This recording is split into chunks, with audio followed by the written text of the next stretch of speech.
মাটি দিয়ে আজ বানিয়ে দেখাবো একটি বড় আকারের মাকড়সা। সেজন্য প্রথমেই বেশ খানিকটা মাটি বেলে সমান করে নিলাম, তারপর বেলে নেওয়া মাটিটা গোল করে কেটে এক্সট্রা মাটিটা আবার দেখো একটা ছোট্ট গোল তৈরি করে প্রথমে বেলে রাখা মাটিটার ওপর বসিয়ে আবারও একটুখানি বড় করে মাটির গোল করে সেই প্রথম মাটিটার পেছন দিকে বসিয়ে এখানে দেখো প্লাস্টিকের ছুরিটার সাহায্যে মাকড়সার জাল জাল মতন এঁকে নিচ্ছি। এরপর মাটি দিয়ে বেশ অনেকগুলো ছোট বড় লম্বা আকারের রোল তৈরি করে নেব। রিসেন্টলি তোমরা অনেকেই বলেছো দিদিভাই হাতের কাজের জন্য কিছু একটা সহজ বানিয়ে দেখাও। সত্যি বলতে আমি যে আজ মাটির মাকড়সাটা তৈরি করছি এটা কিন্তু তোমরা হাতের কাজ হিসাবে তৈরি করতে পারো। জিনিসটা বানানো খুবই সহজ আর আশা করছি মাটির মাকড়সা এইভাবে আগে কেউ কখনো তৈরি করেনি। তোমরা কিন্তু এই জিনিসটা তৈরি করে হাতের কাজ হিসাবে ব্যবহার করতে পারো। এখানে দেখো মাটি দিয়ে যে সরু আকারে ছোট বড় রোলগুলো তৈরি করেছিলাম সেগুলো মাকড়সার সুর এবং পা হিসাবে জয়েন্ট করে দিয়েছি। সাথেই মাটির জিনিসটা সুন্দরভাবে শুকিয়ে যাওয়ার পর এখানে দেখো প্রথমে প্রাইমার করে নিচ্ছি।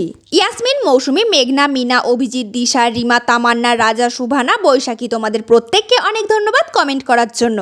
আচ্ছা, তোমাদের কাছে আজ আমি একটা সাজেশন চাইছি। পরবর্তীকালে আমি যদি নতুন ইউটিউব চ্যানেল তৈরি করি তাহলে সেটা কিসের ওপর করব? ডেইলি ব্লগ, মিনি কিচেন নাকি কুকিং? এখানে আমি 3টে অপশন রেখেছি, তোমরা কিন্তু আমাকে অবশ্যই সাজেস্ট করো। এবার মাকড়সাটার দিকে একটু মন দেওয়া যাক। এখানে দেখো প্রাইমারটা সুন্দরভাবে শুকিয়ে যাওয়ার পর মাকড়সাতে রং করার জন্য ব্রাউন কালারটা অনেক হালকা করে নিয়েছি, তারপর সম্পূর্ণ মাকড়সাতে রং করে নিয়েছি। ব্যাকগ্রাউন্ডে মাটির ওপর যে ছুরি দিয়ে মাকড়সার জালটা এঁকেছিলাম সেটা এখানে দেখো কালো রং দিয়ে একটু হাইলাইট করে নিচ্ছি। ছোট্ট বন্ধুরা কিন্তু ভিডিওটা 2 থেকে 3 বার ভালো করে দেখলেই মাটির মাকড়সাটা তৈরি করে নিতে পারবে হাতের কাজ হিসাবে। এবার তোমরা বলো আমার তৈরি আজকের এই অদ্ভুত কাজটা কেমন হয়েছে।